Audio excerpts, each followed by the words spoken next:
We're just going to talk about what I want to talk about. So, my first question to the panel is most interesting thing you saw at the meeting. Richard. The recognition of a variety of immune response adverse events to checkpoint inhibitors for the treatment of various malignancies. It's just being recognized, and there's very little that we know about it, and I find it very interesting. Yeah, more and more on that. That's great. Catherine.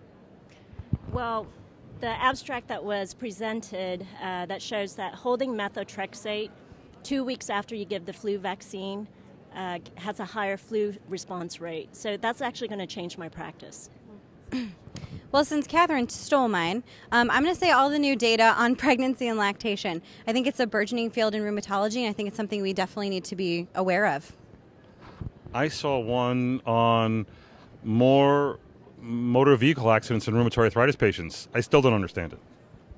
At the review course, Michelle Petrie described catastrophic antiphospholipid syndrome as a complementopathy, and just talked about treatment with a medication I'm going to mispronounce, acaluzumab, which was totally unknown to me. So that's great. Okay. And I think today at the plenary session there was a really good talk around lupus nephritis and how it's probably the gut microbiome is linked in some way and it may actually have immunogenic properties. So I think that was really quite interesting because it moves that field forward quite a bit.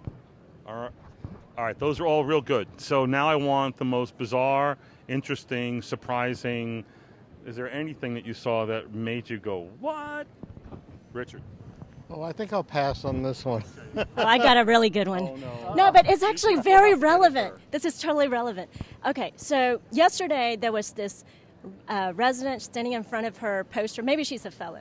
And I felt kind of bad because she's all alone and there were groups of people everywhere, right? So I came up to her and I asked her to explain her poster to me. And so her poster was on the etiology of vaginal dryness in Sjogren's.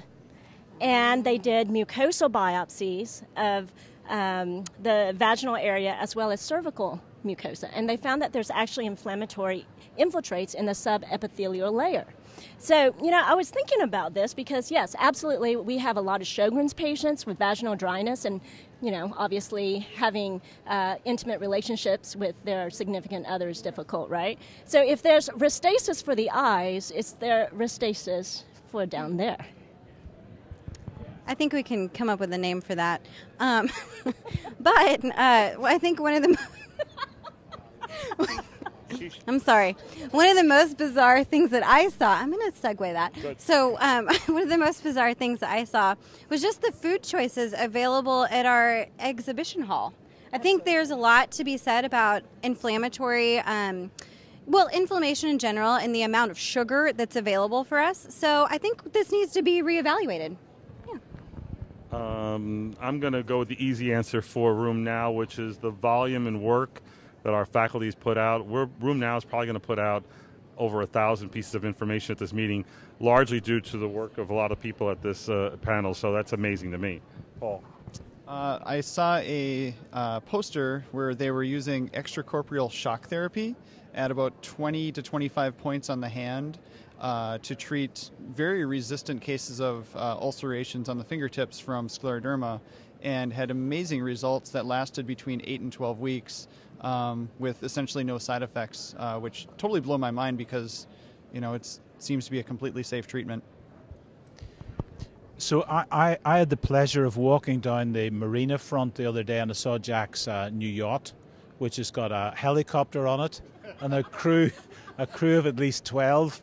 So I took a photograph of it because I was very impressed that he's come up in the world. That was good, and I thought I had that well hidden. Thank you, Ian. All right, so last thing, Rachel hinted at this. There's a lot of good, interesting places to visit on the exhibit floor. If you're going to come back to the visit floor, what's the one thing or one booth? And forget about Rheumnow. We know everybody wants to come here. There's only a small amount of space, and we're filling it today. But if you have to come back to the visit hall, where are you going to come, and what are you going to come for? Richard. I didn't know there was any other booth. Good answer. Good answer. Good answer. I didn't realize you have a yacht, and that's why I'm underpaid. Definitely the abstracts.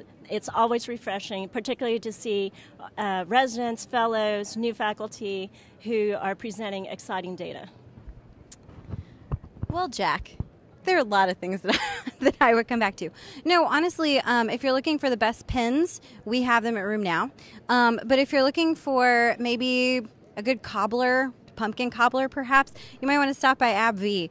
I think the thing that I always enjoy, though, is going and playing with the new ultrasound machines, whether that be Sonosite, ASOTs. That would be what I would do.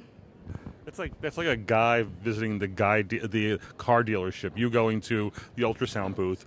It's like, ooh, it's portable too, and it only weighs 4 pounds. Paul. I don't spend a whole lot of time actually on the exhibition floor, and the reason is, in being from Minnesota, there is some sort of a law that they don't let me take food from them, so I just stay away and I eat the seafood that's around San Diego. Yeah, so I must say I don't visit the exhibition floor that much, but what I do like to do is when the actual poster sessions are over, to actually go back to the poster hall and just go around and sort of magpie around things that you can get around much quicker when there's nobody there, and you can also pick out some interesting pearls of wisdom that you can take home with you. So I tend to be over at the far side when there's nobody there, just trying to pick up a few extra pearls. So that's it from the panel. Again, what the panel shows you is when a few rheumatologists get together, a lot of fun can be had. Tune in for more.